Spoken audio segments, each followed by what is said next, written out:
Últimas notícias. Você está vendo um vídeo de uma das últimas aparições do vencedor do Oscar, Gene Hackman, conhecido por seu isolamento nos últimos anos. Agora, com novos detalhes sobre a investigação da morte do ator Gene Hackman, incluindo um vídeo recém-divulgado. Quanto às imagens do interior, os representantes de Hackman querem impedir a divulgação, alegando privacidade. Dentro do túnel secreto de Gene Hackman, o ar é tão frio que se pode ver a respiração. As paredes de pedra transpiram. O silêncio é absoluto, sem vento, sem som vindo de cima. Nada além do gotejar de água em algum lugar mais profundo na escuridão. Investigadores federais já haviam encontrado 2 corpos na mansão acima. Eles catalogaram uma biblioteca revirada, um cofre aberto, móveis arrastados pelo chão. Eles pensaram que o pior já havia passado. Então alguém descobriu a passagem secreta atrás da parede e tudo mudou. Ninguém naquela propriedade, nem os funcionários, nem os vizinhos, nem a polícia, fazia ideia da existência desse túnel. Esse é o fato que muda tudo. Gene Hackman, um dos atores mais célebres de Hollywood, dedicou toda a sua vida a manter esse segredo enterrado. Ele quase conseguiu. O que os investigadores encontraram no fundo daqueles degraus de pedra nunca deveria ter vindo à tona. E o que isso revela sobre quem Gene Hackman realmente era. Essa parte é apenas o começo.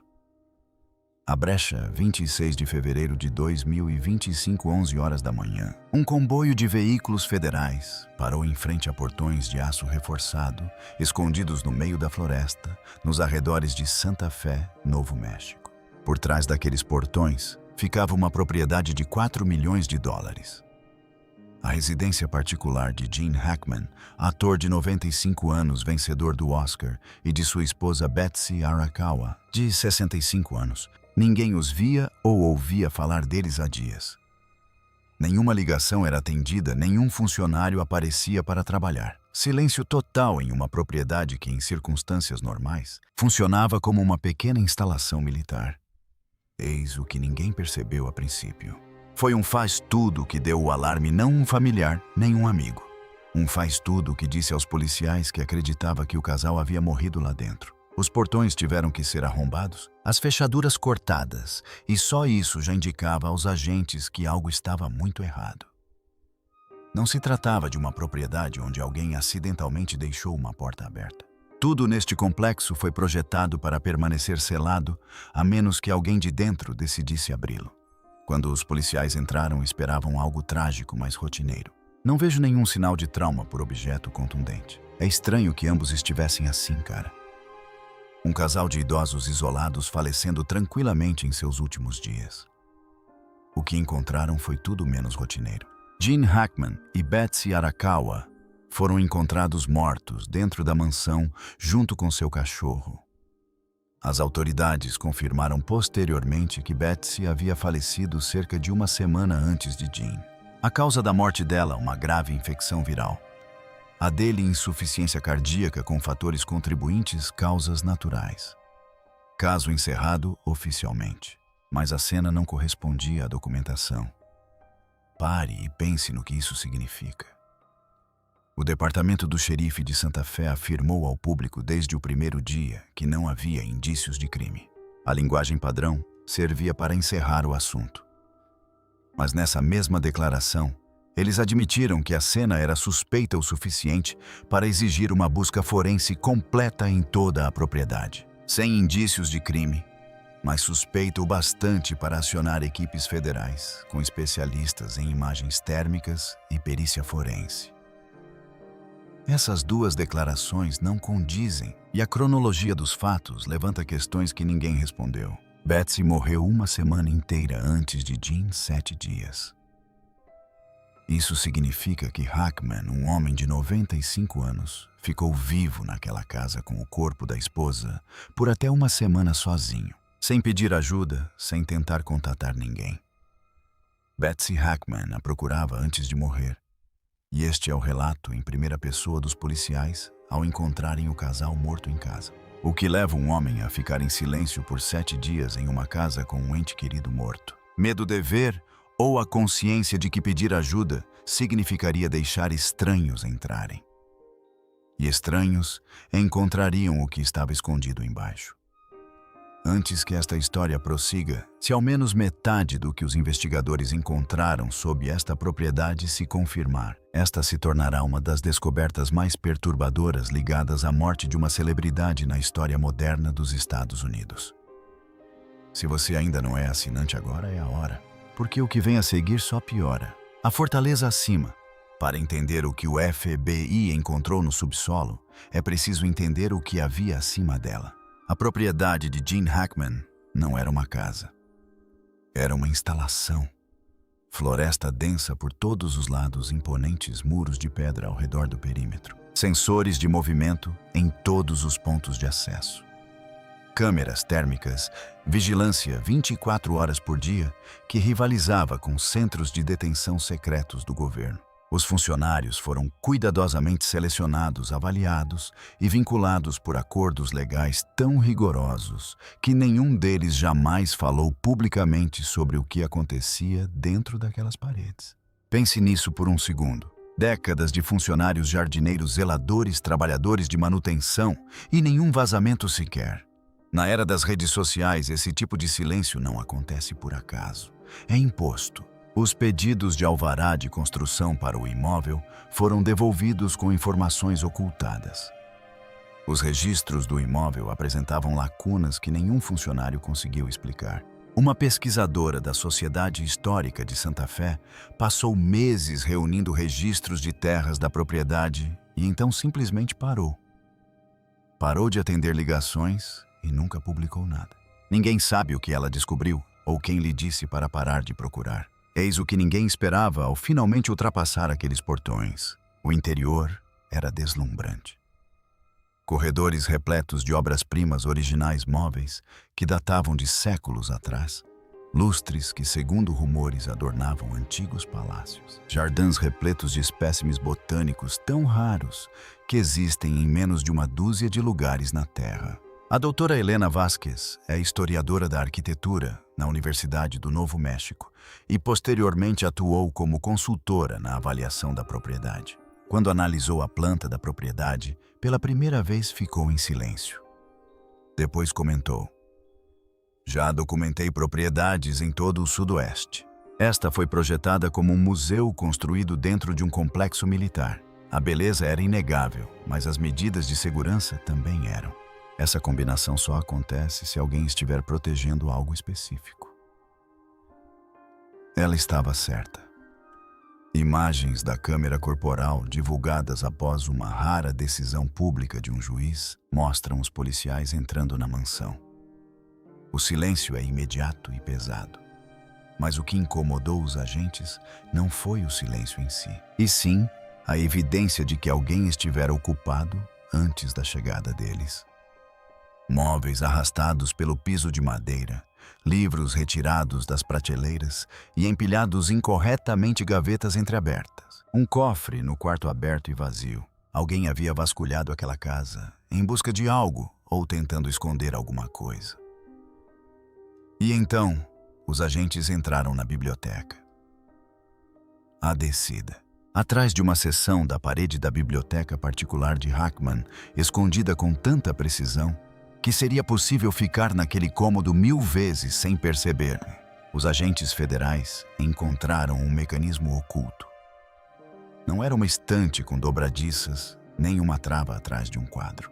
Era um ponto de entrada projetado especificamente para exigir uma sequência de ativação precisa. Quem a construiu queria que fosse invisível para qualquer um que não soubesse de sua existência. Atrás dela, uma passagem estreita. Degraus de pedra que descem para a escuridão total. Sem fonte de luz, sem ventilação, apenas pedra esculpida mergulhando diretamente na terra. Os agentes desceram. A temperatura caía a cada passo. O ar ficava denso, úmido, metálico, com gosto de ferrugem. A condensação grudava nas paredes. Os feixes de luz de suas lanternas varriam a pedra e pousavam em algo que fez o agente líder parar no meio do passo. E é aqui que a coisa fica estranha. As paredes estavam cobertas de marcas deliberadas. Não eram grafites nem decoração, mas inscrições precisas esculpidas com ferramentas e intenção. algumas lembrando notação alquímica, outras parecendo projetos técnicos de dispositivos que não deveriam ter existido na época em que esse túnel foi construído. Uma seção da parede apresentava o que parecia ser um esquema de uma máquina sem equivalente moderno. Engrenagens, câmaras e condutos dispostos em configurações que um técnico forense descreveu posteriormente como engenharia vinda do nada. A própria construção contava uma história. Perto da entrada da biblioteca, o trabalho em pedra era de meados do século XX, com cortes precisos, material industrial e reforço de concreto armado. Mas quanto mais fundo os agentes penetravam, mais rústicas as paredes se tornavam. Juntas esculpidas à mão, reforços rudimentares, marcas de ferramentas como picaretas e cinzéis, não ferramentas elétricas. Marcus Devlin é um engenheiro civil que analisou fotografias vazadas do interior da passagem. Ele as estudou por um longo tempo e depois as arquivou. Isto não foi construído pelo proprietário, disse ele lentamente. A parte superior foi renovada, modernizada, reforçada, mas o núcleo deste túnel já existia. Hackman mudou-se para cá. Ele o herdou. Então chegaram à câmara. O que os aguardava? Um vasto espaço subterrâneo congelado no tempo. Caixas de madeira antigas empilhadas contra as paredes. Algumas haviam desmoronado com o tempo, espalhando seu conteúdo pelo chão de pedra. Documentos amarelados, objetos metálicos enferrujados, artefatos que não pertenciam a nenhuma época identificável. Um agente levantou a tampa de uma caixa empoeirada e encontrou fotografias frágeis com as bordas onduladas. Rostos que ninguém reconhecia, vestidos com roupas de um século atrás. Algumas fotos mostravam reuniões clandestinas em salas sem janelas. Outras capturavam locais, edifícios e espaços subterrâneos que não correspondem a nenhum lugar conhecido registrado. Em uma imagem, um grupo de homens estava em volta de uma mesa, coberta de mapas, com uma única lâmpada, projetando sombras nítidas em seus rostos. No verso da fotografia, alguém havia escrito uma data, 1937, e uma única palavra, em um idioma que ainda não foi identificado. Pastas encadernadas em couro estavam ao lado das fotografias.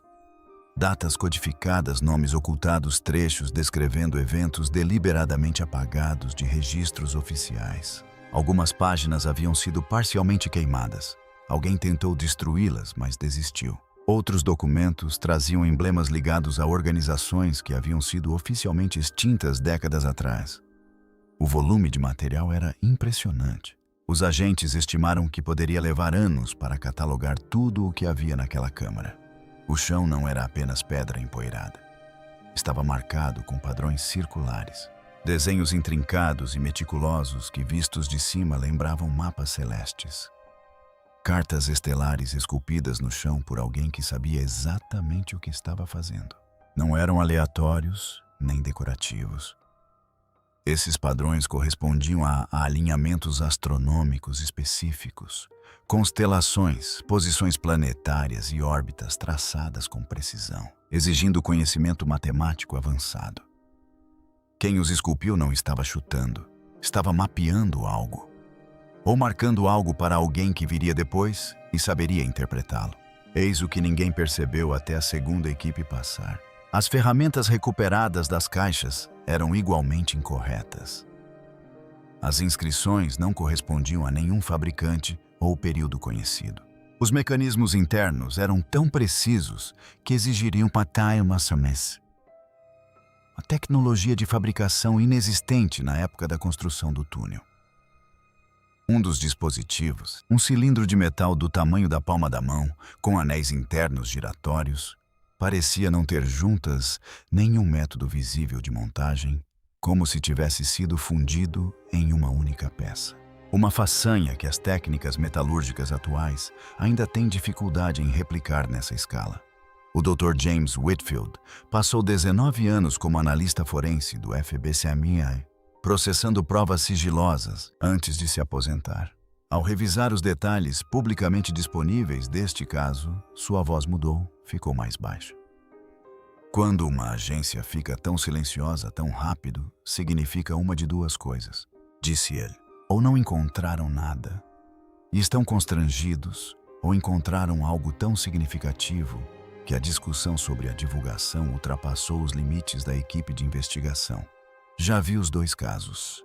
Isso não me parece constrangimento. O terreno ao redor da propriedade de Hackman em Santa Fé não se resume a galerias de arte e pôres do sol no deserto. Los Alamos, berço da bomba atômica, fica logo ali perto. Os testes nucleares do Projeto Manhattan, as pesquisas secretas sobre armas, tudo isso a uma curta distância de carro da porta da frente da casa de Hackman. Por décadas, os moradores locais têm falado sobre bunkers subterrâneos escavados nas mesas. Infraestrutura construída para abrigar as elites do governo, caso a civilização entrasse em colapso.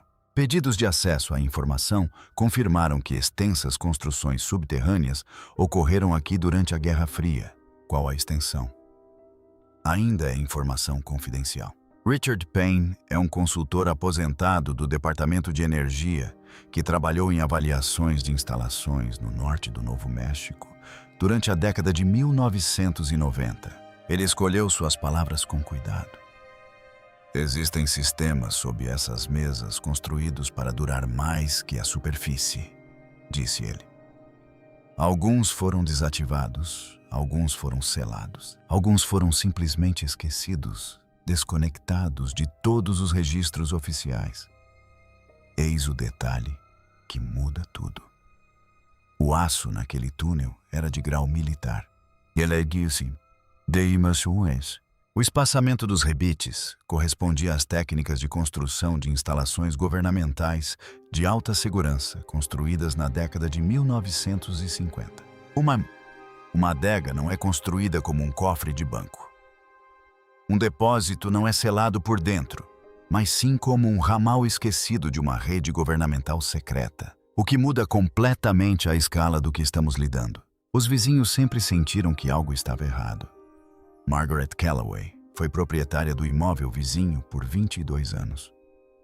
Ela ainda comenta sobre os sons, vibrações de baixa frequência às 2 ou 3 da manhã, não eram de encanamento, nem de aquecimento, algo industrial profundo. Dava para sentir nas costelas, disse ela. Ela mencionou o problema para Hackman assim que ultrapassou a divisa do terreno. Ele lançou-lhe um olhar que ela ainda recorda. Algumas coisas é melhor deixar no subterrâneo, disse ele. Na altura ela riu. Agora já não ri. Um geólogo aposentado chamado Frank Delqua, que morava a 2 propriedades a leste, confirmou as vibrações de forma independente. Certa vez, instalou um sismógrafo portátil. As leituras não correspondiam a nenhum padrão natural rítmico, mecânico, algo que funcionasse lá embaixo, seguindo um cronograma. Ele apresentou uma queixa de ruído ao condado em 2019. Nunca houve acompanhamento. Outros se lembraram de caminhões sem identificação, chegando depois do anoitecer e saindo antes do amanhecer, com os rostos escondidos, sem notas fiscais, sem logotipos, sem deixar rastros. Os antigos funcionários que deixaram a propriedade simplesmente desapareceram. Telefones desligados, redes sociais apagadas. Uma governanta que trabalhou na propriedade no início dos anos 2000 disse a uma amiga, antes de desaparecer, que tinha visto coisas que não deveria ter visto. Ela nunca especificou o quê. Ela se foi em menos de um mês.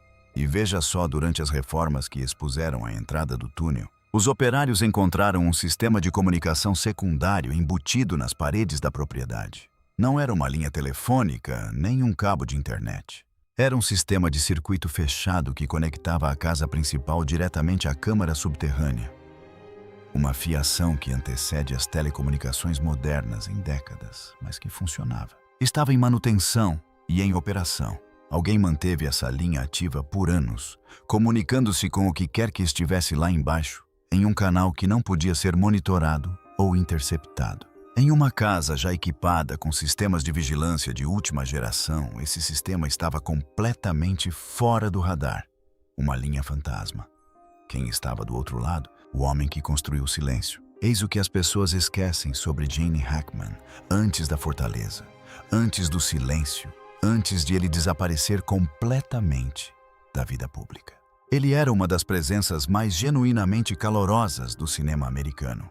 Não um caloroso arquétipo de celebridade, mas um calor que fazia estranhos se sentirem como se já o conhecessem. Seu barbeiro em Santa Fé contou a um repórter local que Hackman aparecia a cada poucas semanas, sentava-se na mesma cadeira e passava uma hora conversando sobre os romances de Hemingway e o clima do Kansas, onde cresceu. Ele dava gorjetas dobradas. Lembrava-se dos nomes dos filhos das pessoas, suas idades, seus times de beisebol infantil, se tinham entrado na escola que queriam. Na feira local, os vendedores o reconheciam de vista. Ele comprava pimentas verdes em grandes quantidades e brincava sobre seu espanhol terrível. Uma bibliotecária local se lembrava de como ele ficava depois dos eventos comunitários, genuinamente interessado em qualquer conversa em que tivesse se envolvido. Presente e curioso, de um jeito que a maioria das pessoas com o seu nível de fama não é. Este não era um homem feito para o isolamento. Pare e pense no que isso significa. As pessoas não se isolam de um mundo que amam a menos que algo as force a isso. A vigilância, os acordos legais, o silêncio. De todos que já trabalharam naquela propriedade, os muros, as câmeras, os portões lacrados, ele não construiu tudo isso por ser excêntrico. Ele construiu porque algo sob sua casa exigia isso. De Operação França. A inimigo do Estado, Hackman passou a carreira interpretando homens presos em conspirações das quais não conseguiam escapar. Homens que sabiam demais. Homens que construíram muros porque a alternativa era pior. Talvez isso nunca tenha sido apenas atuação. A versão oficial é que ele morreu de insuficiência cardíaca aos 95 anos. Plausível, mas não explica por que um casal com acesso aos melhores cuidados médicos do mundo se isolou completamente em seus últimos dias. Sem ligações médicas, sem contatos de emergência, sem funcionários no local. O sistema de alarme ainda estava ativo, mas as câmeras internas haviam sido desativadas manualmente. 2 pessoas sozinhas em uma fortaleza, morrendo em silêncio enquanto algo selado a 12 metros abaixo delas prendia a respiração. Eis o detalhe que assombra todos que se envolveram com este caso. A entrada do túnel na biblioteca não estava selada quando os agentes a encontraram. O mecanismo havia sido ativado recentemente. Gene Hackman, um homem de mais de 90 anos, havia descido por aquela passagem fria e úmida pouco antes de morrer. Por quê? O que ele estava verificando? Do que ele tinha medo? E esta é a pergunta que ninguém quer fazer em voz alta, ele estava se escondendo de algo que sabia que finalmente o havia encontrado. A porta no fundo da parede oposta da câmara, além das caixas dos arquivos espalhados e dos mapas estelares esculpidos no chão de pedra, foi encontrada pelas lanternas dos agentes. Uma porta de ferro embutida na rocha sem maçaneta do lado de fora, sem dobradiças visíveis, apenas uma superfície de aço corroída com marcas de solda em todas as juntas, selada por dentro por alguém que nunca mais voltou. A fechadura não foi projetada para impedir a entrada de pessoas. Ela foi projetada para impedir a saída de algo. Eis o que ninguém percebeu até que fosse tarde demais para perguntar a Hackman sobre isso. O FBI não divulgou absolutamente nada publicamente sobre o que há por trás daquela porta. Nenhum comentário oficial, nenhum vazamento. Nenhuma reunião informativa. Numa era em que documentos confidenciais acabam nas redes sociais em questão de horas, esse nível de sigilo exige supressão ativa, e esse silêncio revela mais do que qualquer coletiva de imprensa jamais poderia. As equipes forenses do FBI ainda estão lá embaixo, analisando cada artefato, cada documento, cada símbolo naquelas paredes. Rastreamento de DNA, decodificação criptográfica de inscrições deixadas por mãos de gerações passadas. Linguistas metalúrgicos, historiadores da engenharia pré-industrial. Astrônomos, interpretando os mapas estelares no chão da câmara. Meses se passaram desde a descoberta inicial. Em qualquer investigação normal, algo vaza descobertas preliminares, fontes anônimas, informações privilegiadas que alguém não consegue resistir a fornecer. Neste caso, nada. O sigilo em torno daquele túnel é mais rigoroso do que qualquer coisa relacionada às próprias mortes, o que significa que o que quer que esteja lá embaixo não é apenas historicamente significativo, mas também operacionalmente sensível. Alguém decidiu que o conteúdo daquela câmara ainda é perigoso o suficiente para exigir contenção total. Não em 1950, não durante a Guerra Fria, agora hoje. Sob as mansões dos poderosos, sob as florestas, as montanhas e as cidades tranquilas que pensamos conhecer. Existem portas que nunca deveriam ter sido abertas. Gene Hackman guardou uma dessas portas por décadas. Ele construiu toda a sua vida em torno dela. As paredes, as câmeras, o silêncio, os acordos legais, a equipe que desaparecia. O isolamento total, uma existência arquitetada para garantir que ninguém jamais descobrisse o que havia por baixo. Ele carregou esse peso desde o auge de sua carreira até as últimas horas de sua vida. E agora ele se foi. A última pessoa que conhecia cada corredor daquele túnel, cada caixa naquela câmara, cada marca naquelas paredes desapareceu. O que quer que estivesse atrás daquela barreira de ferro soldada, 12 metros abaixo de sua biblioteca, não lhe cabe mais proteger. A questão não é se o FBI sabe o que há lá embaixo. Eles sabem. A questão é o que poderia ser tão perigoso, tão fundamentalmente desestabilizador, tão ameaçador para tudo normal. O que pensamos saber que eles preferem não dizer absolutamente nada a revelar ao público o que encontraram atrás daquela porta. Hackman era o último guardião de algo enterrado muito antes de seu nascimento. Ou era o seu último prisioneiro? Deixe sua teoria nos comentários. E se quiser estar aqui quando a próxima parte desta história for revelada, inscreva-se. Até a próxima.